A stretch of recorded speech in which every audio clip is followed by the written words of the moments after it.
Right in the kitchen, one of my favorite places, one of my favorite chefs in town, Anthony Scalero, is here from 111 Bistro. Good morning. Good morning. It smells like garlic in the kitchen this morning. A little bit of garlic. Great for breakfast. Just got done with the garlic festival last week, so yeah, I'd like to keep it going now. So we got some garlic on the bottom of the pan, and what else? Yeah, so tomatoes and eggplant. So end of summer, everybody's harvesting all their stuff from the garden. So this is our take on a little bit of an eggplant Parmesan that we're doing right now. We're doing a little taste of summer menu down at 111. We're out in Medina, right off of Route 18 and 71.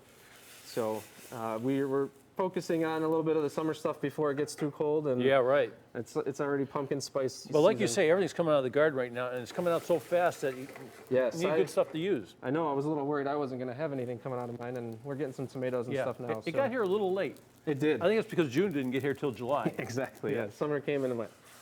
All right, so that thickens up a little bit, huh? It will. So we just put a little white wine in there just to deglaze it a little bit, get some of that nice flavor off the bottom of the pan. We have a little bit of bucatini. I brought this in last week. It's from Flour Pasta Company. But they're doing some really cool stuff. We use a bunch of their pastas right now. How's bucatini different from spaghetti? It's basically like a really thick spaghetti, but it's hollow.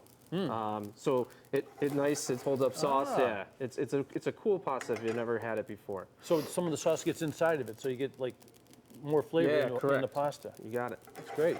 So we're gonna let that cook. So I have our eggplant. Oh, look at skills in the kitchen. I like it. Making me look good. Yeah. Just took a little temperature out of it by putting something cold in it. All right. So the eggplant. We season with a little bit of salt. The salt helps bring out some of that moisture so that when we bread it, it stays breaded, gets nice, it gets crispy, doesn't get kind of soggy on you. Let's do that again, because I only half listened there for a second. So how did you start that when it was raw? Yeah, so we take some kosher salt and we just rub it on there.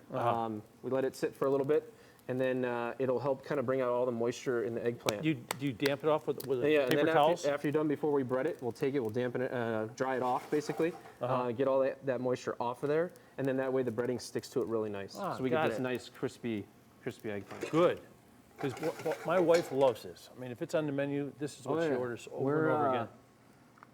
We're doing summer, so. Too bad about the butter in this dish, huh? Just a little bit. It makes such a difference. So we're gonna finish it, we're making a butter sauce, basically. White wine, and then we're gonna finish with some fresh basil, courtesy of Fox 8 Gardens this morning. I gotta tell you, this was fantastic. It was a little early for me, so I left it at the restaurant, so you guys came to the when you keep the basil at the restaurant, do you keep it in the cooler or in the refrigerator, or you keep it out? We do, because we buy it harvested already. Oh. We go through pounds of basil, so. Pounds is a lot. Pounds, yeah. We make a lot of pesto. We do a lot of dishes with basil, so you can kind of see the butter's emulsifying. It's making a nice little sauce for us. So you're not going to let it break? No. We're going to let it melt there, and then the rest of the melting, we're going to let the pasta do.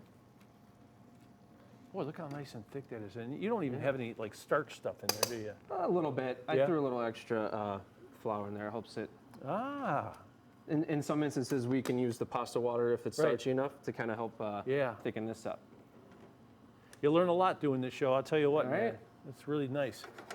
All right. So the pasta's going to help we're going to bring all that together. Yeah, look how nice and thick that is. The cool thing with this dish is this is a little bit of our house-made marinara sauce. So we're going to start by putting a little bit of this down. And then our eggplant. I'm going to get some of that.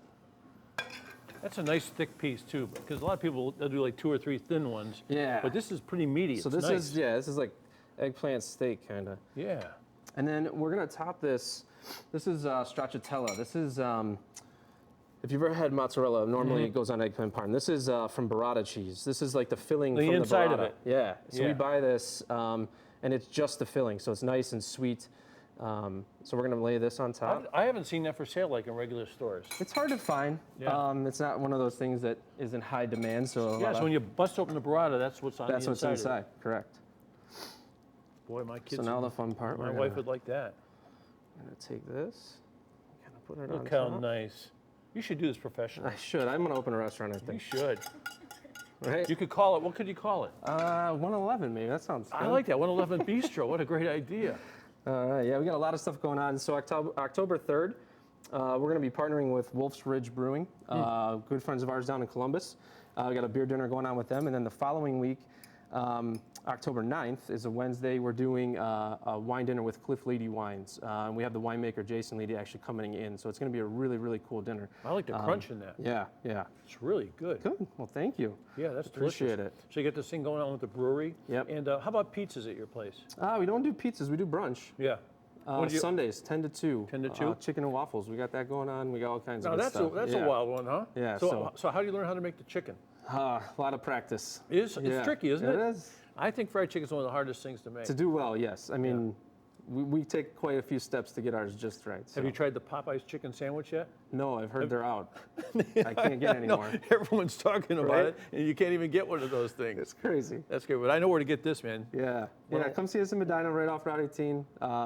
We've been there for over 5 years now. Yeah, it's easy to get there off of I-480 or off of 71. Yep. You're 20 minutes from everywhere. Absolutely. If you live in Medina, you're even closer. Exactly. Anthony, it's great to have you here. Thank you very much. Hey, guess